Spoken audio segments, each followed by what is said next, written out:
pessoal, beleza? Hoje a gente vai falar sobre Revolução Francesa. Para a gente entrar nessa aula de Revolução Francesa, que por sinal fique até o final que vai ser bem resumido, mas estará presente todo o conteúdo importante dessa matéria, a gente precisa começar com a situação da França no século XVIII. Como se encontrava a França ali em questão política e econômica, tá? Então vamos lá. No século XVIII, o que pairava na França ainda era o absolutismo. O rei que reinava na época da Revolução Francesa foi o rei Luís XVI, beleza? Ele era um país basicamente de economia agrária, tá? Os pagamentos ainda se davam por meio de talha e corveia, porém, ele estava numa época, a França estava numa época de baixa produtividade, não só a França, tá, pessoal? Isso pairava pela Europa toda nessa época, mas enfim, vamos dar continuidade aí, o foco é na França. A gente, politicamente falando, a gente tinha o Estado formado por 3 estamentos, tá? Esses 3 estamentos são, em primeiro lugar, o clero, em segundo lugar, a nobreza e em terceiro lugar, o povo. Professora, o povo então já tinha uma voz ativa lá? Ele tinha seus representantes, mas a gente não pode esquecer que na hora da Assembleia, lá na hora de chegar às decisões, os interesses do povo eles nunca eram atendidos. Por quê? Porque o clero e a nobreza sempre estavam juntos. Então, o voto não era por cabeça, era por estamento. Cada estamento tinha direito a um voto. Então, juntava sempre o clero e a nobreza, do qual o rei dava várias regalias para esses 2 estamentos. Que tipo de regalias, professora? Por exemplo, o clero e a nobreza, eles tinham privilégios, do qual eles recebiam pensões, cargos altos na política, na administração dos estados e assim por diante, tá? Então, e eles pagavam menos, por incrível que pareça, eles pagavam menos impostos do que o povo, beleza? Mas, professora, quem era o povo? Quem era essa classe? Aí é que tá a questão do porquê que emerge essa revolução, pessoal. O povo está incluído os industriais, está incluído os comerciantes que estavam em ascensão naquela época, os mais ricos, digamos assim, os banqueiros, os operários. Então era uma classe que já tinha uma retenção de capital, já tinha um certo investimento, tá? Os lojistas, camponeses, artesãos, mendigos, tudo era o povo, tá? Inclusive os pequenos proprietários de terras, beleza? Então, né? Luís XV era totalmente absolutista, professora. Ele se via, a história vê ele ainda como um reformista, como um adepto ao despotismo esclarecido, mas ele ainda tem a sua voz absoluta, tá? Então, sim, era uma monarquia absolutista. Mas o que vai acontecer? Desculpa, gente, falei Luís XV, mas é Luís XVI que a gente está falando, tá? Essa instabilidade econômica vai levar à Revolução Francesa. Como assim instabilidade econômica, professora? Pessoal, vamos entrar agora nos antecedentes. Até agora foi uma revisão para saber como se encontrava a França ali no século XVIII, antes da Revolução. Agora vamos aos antecedentes, ou seja, as características, os fatos que levaram a iniciar essa revolução. Vamos lá. O que aconteceu? A França ela participou, né? Ela teve a Guerra dos 7 anos, no qual ela perdeu algumas colônias. Então, durante essa guerra, os gastos foram muito grandes. Então, pense, 7 anos de guerra? Sim, muitos gastos, beleza? Ela também teve que assinar um tratado chamado de Eden-Heineville. Vou deixar o nome ali para vocês, em 1786, no qual a França permite a importação de tecidos ingleses, tá? Sob baixas taxas aduaneiras, ou seja, acabou com os próprios industriais têxteis ali do próprio país, tá? Então isso comprometeu a arrecadação de impostos do próprio também, do próprio capital ali francês, tá? Do próprio estado. Então, ela deu um tiro no pé, digamos assim, tá? A falência dos estados da França. Como assim, pessoal? A falência da França. Simples. Não havia dinheiro para pagar funcionários e custear o exército. Então, assim, ó, gastos com a guerra. O que a professora falou agora do tratado que deu uma crise lá nas indústrias têxteis lá do país, francesas, né?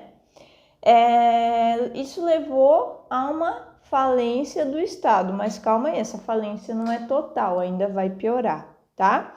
Então, nessa época já não havia dinheiro para pagar os funcionários do rei, digamos assim, e também para custear o exército, o próprio exército francês, tá? Então, em 1787, o ministro das Finanças, Calonne, na época, lógico, a pedido do rei, do Luís XVI, convoca a Assembleia dos Notáveis.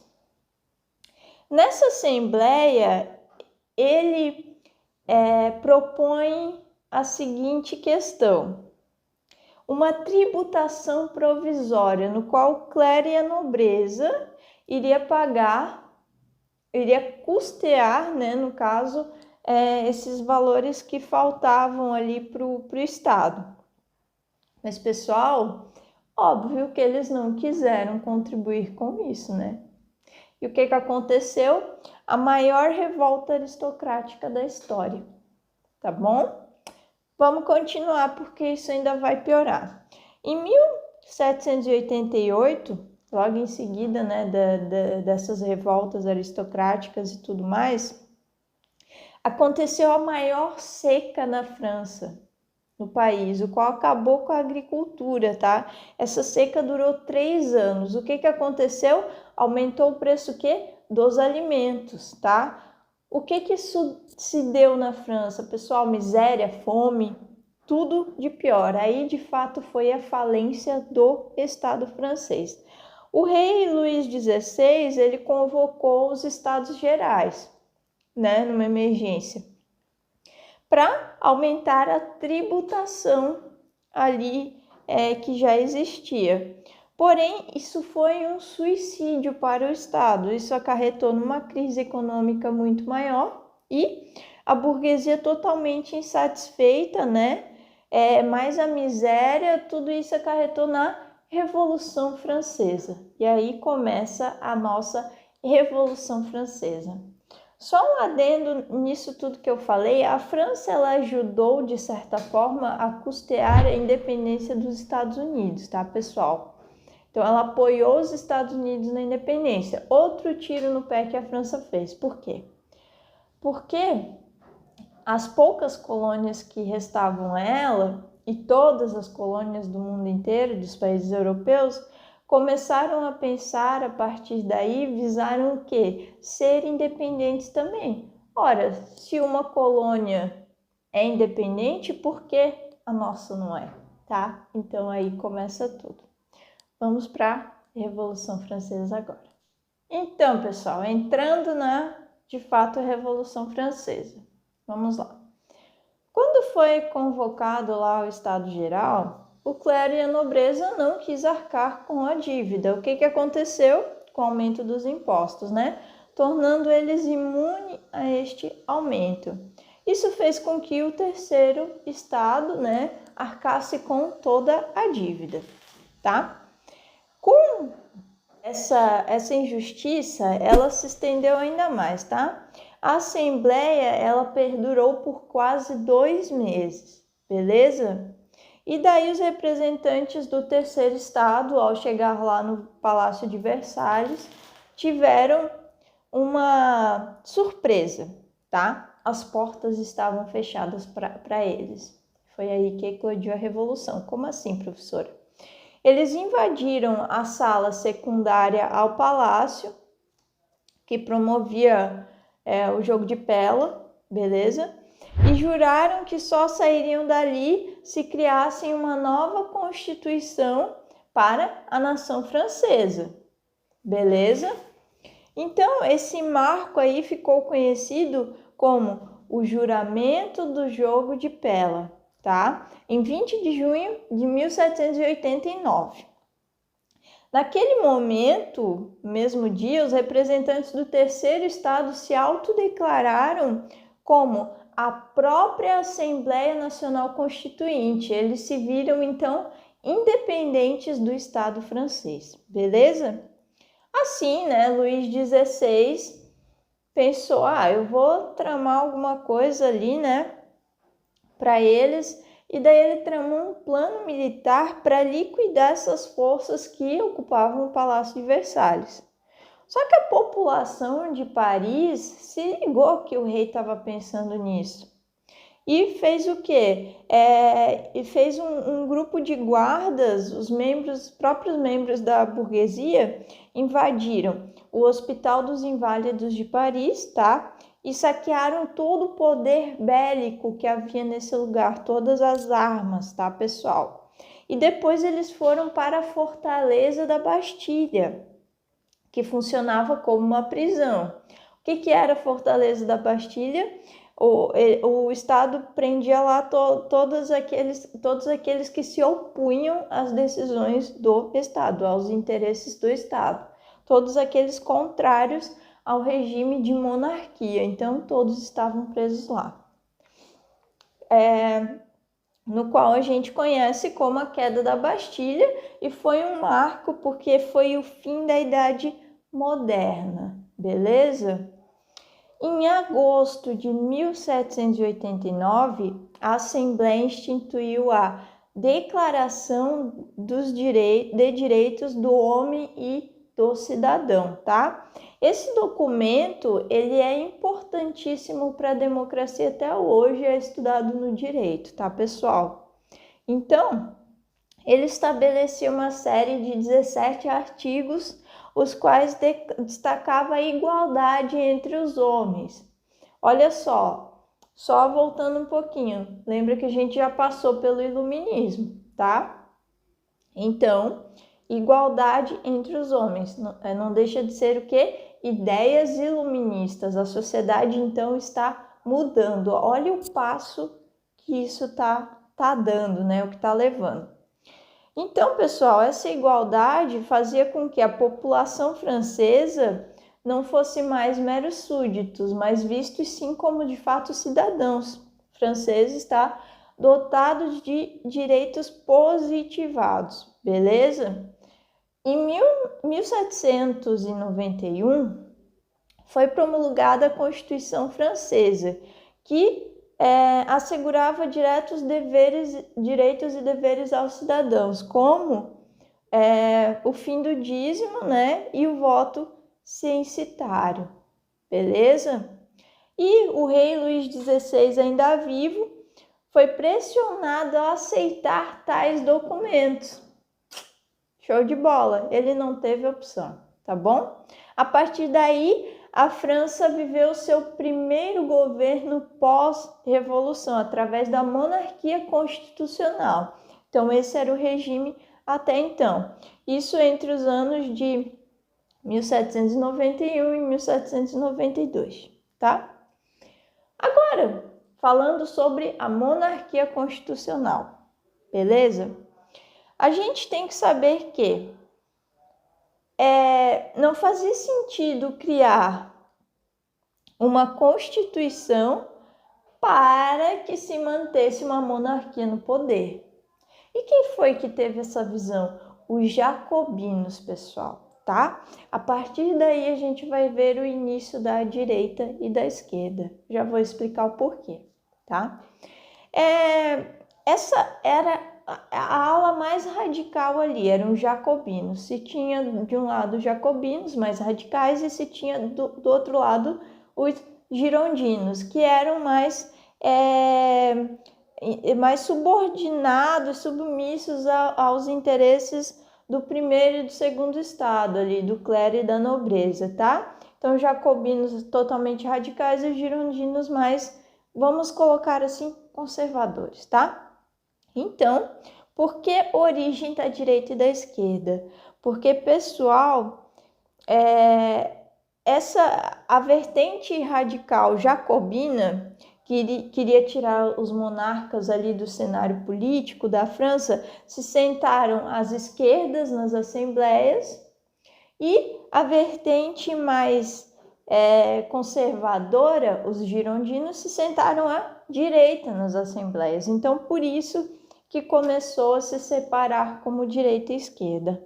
Mas, voltando à nossa Revolução, o rei Luís XVI articulou uma estratégia ofensiva contra-revolucionária. Por isso que o professor de vocês fala muito sobre a contra-revolução, ele teve o apoio de duas monarquias, a monarquia da Rússia e da Áustria, da Prússia, desculpa, e da Áustria, tá? Temerosas que essas ideias se espalhassem. O que eles pensaram? Poxa, se vão acabar com a monarquia aqui, a gente lá também, logo o povo vai fazer a mesma coisa, né? Então, apoiaram ali o Luís XVI nessa história. Mas, o que aconteceu? A população de Paris, que estava, né, apesar de não ser, de ter os jacobinos mais radicais e os girondinos, né, eles meio que se juntaram nessa e fizeram o quê? Prenderam o rei e a sua família, tá? Na época, sua esposa era a famosa Maria Antonieta, tá? Eles foram decepados pela guilhotina em 1793, dando fim aí à monarquia constitucional, beleza? Vamos para a segunda parte aqui. Aí, então, todo mundo pensa, nossa, então agora pairou a paz sobre a França, né? Não, pessoal. Aí começa a fase do terror. Os jacobinos, eles dissolveram a Assembleia Constituinte e instauraram um novo parlamento, tá? Esse período foi marcado pela criação da Convenção Nacional, que sob o comando dos jacobinos iniciou-se a fase do terror. Por que terror? Todo mundo que se opusesse a eles era levado à guilhotina, era por meio de massacres, entendeu? Então, não poderia se ter oposição aos jacobinos, tá? Por isso a fase do terror. Mais de 40 mil pessoas estima-se, né? Tem autores que falam que foi mais, tem autores que falam que foi menos. Ali uma média de 40 mil pessoas foram mortas nessa fase da Revolução, tá? Esse governo ele durou de 1792 a 1794 e teve os principais expoentes ali, as principais figuras envolvidas, Robespierre, Danton e Saint-Just, beleza? Quem quiser depois ver a respeito deles é legal. Quem apoiava os jacobinos? As classes mais pobres, tá? E média da população, como comerciantes, trabalhadores e camponeses, beleza? Porém, houveram avanços significativos também com o governo dos jacobinos, tá? No qual eles aboliram a escravidão nas colônias francesas, olha só, isso é bem interessante, tá? Dividiram as grandes propriedades para aqueles que não tinham nenhuma propriedade, implementaram o tabelamento de preços, evitando aumentos absurdos, tá, pessoal, nos alimentos mais básicos, inclusive eles também instituíram a educação obrigatória na França, tá?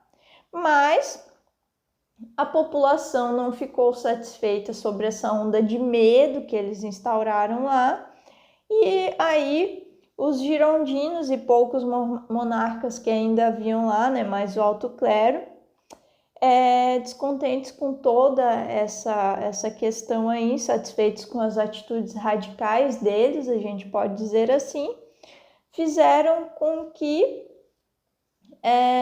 os expoentes ali, né, os principais nomes dessa revolução fossem presos. Por exemplo, Robespierre foi executado, né, pelo seu próprio instrumento, que no caso é a guilhotina, dando fim à Convenção Jacobina, tá? E aí a gente entra em qual fase, professora, da Revolução? A fase do diretório, tá? O que seria o diretório? Gente, olha só. Após a tomada de poder ali jacobino por parte dos grupos contrários, tá? Principalmente ali dominados pela alta burguesia, foi-se instaurada essa nova fase, tá? No qual foi criada uma nova Constituição e entrou o diretório como um órgão composto por 5 membros, tá? Indicados pelos deputados. Lembra que até hoje, tudo que a gente estudou, que fala de história, esse negócio de indicação gera o quê? Corrupção. Então, é aí que a gente vai entrar. Maioria girondina para chefiar o país. Então, tiraram os jacobinos da reta, né? Contudo, esse diretório ele foi se tornando impopular pela onda de corrupção que começou a crescer, tá? E as pessoas começaram a achar esse grupo altamente ineficaz, tá? Para tratar de questões sociais na França, tá? E a questão da corrupção também. Então, criou-se o quê? Um clima de tensão, beleza? E fez com que uma nova retomada radical por meio de quem? Dos jacobinos novamente. Agora, então, a gente entra no querido Napoleão. Então, domínio napoleônico. O que aconteceu? Napoleão sempre quis colocar o que na França? Ordem, beleza? Então, ele criou fama muito rápido com o quê? Com as diversas batalhas que ele venceu. Então, qual que era a fama dele, professora? Militar, gente. Era uma fama militar, beleza? Tanto que ele foi nomeado como protetor da República, tá bom? Então, como ele tinha o apoio ali da ala militar francesa, ao voltar do Egito, vendo a instabilidade político-social que reinava ali na França, o que ele fez? Ele decidiu se unir a uma conspiração, tá? E instaurou uma nova ordem no país, chefiada por 3 membros. Agora, antes eram 5, agora são 3, tá bom? Esse evento ficou conhecido como o golpe de 18 Brumário, beleza, pessoal? Então, 18 Brumário por quê, professor? Por causa dos meses do novo calendário francês implantado, tá? Então, pessoal, esse novo período ficou denominado como consulado. Muitos livros trazem esse período como consulado, tá? Para muitos historiadores, esse novo momento da França é o fim do período revolucionário, tá? Mas para outros não. Então, o que a gente pode falar dessa época? Que Napoleão, digamos que o poder subiu para a cabeça e ele se tornou o quê? Um ditador. Então, ele teve a figura ditatorial. Em maio de 1804, Napoleão, através de fraudes de um reverendo, se nomeou o imperador da França. E sabe aquela que os professores falam, aquela famosa, até tem alguns filmes que trazem, né? A sua coroação foi referência simbólica. Por quê, professora? Porque ele tira a coroa das mãos do Papa e coloca na própria cabeça. Então, ele se autocoroa, beleza? O seu império anexou diversas regiões da Europa à França e submeteu outras ao domínio francês, colônias, tá, pessoal? Tendo perdurado até 1814, tá? Quando já muito pressionado pelo desgaste oriundo na Batalha de Waterloo, tá? Tem o filme aí que fala sobre essa batalha contra os ingleses. Ele se exilou na ilha de Elba. Posteriormente, retornou à França e retomou o poder por 100 dias. Mas é óbvio que isso não ia durar, né, gente? Ainda tendo bastante apoio popular. Mas aí teve uma derrota definitiva em Waterloo e Napoleão se exilou na ilha de Santa Helena, onde morreu em 1821. E assim a gente encerra sobre a Revolução Francesa. Gente, sobre Napoleão, quando vocês forem responder a questões, vai uma dica top aí da professora, tá? Ele foi uma figura contraditória, tá? Tem gente que romantiza Napoleão, mas não. Quando se tratava de questões internas, era notável o quê? A sua inclinação revolucionária. Sim, ele era um revolucionário, beleza? Mas lutando pelos ideais da Revolução Francesa através de diversas batalhas contra a monarquia estrangeira e por ser residente também na própria França. Por outro lado, pessoal, quando se tratava das colônias, tá? A gente viu uma atitude nada progressista de Napoleão. Então, se apeguem a isso, tá? Onde ele tentou restaurar o domínio de países que já eram independentes e retornar o regime escravista nos mesmos. Então, ele não era progressista, tá, pessoal? Quando se tratava dos interesses franceses, para Napoleão valia tudo, tá bom? É isso aí. Por favor, se inscreve aí no canal se você ainda não se inscreveu e bora para a próxima aula que o Enem tá chegando, tá? Obrigada!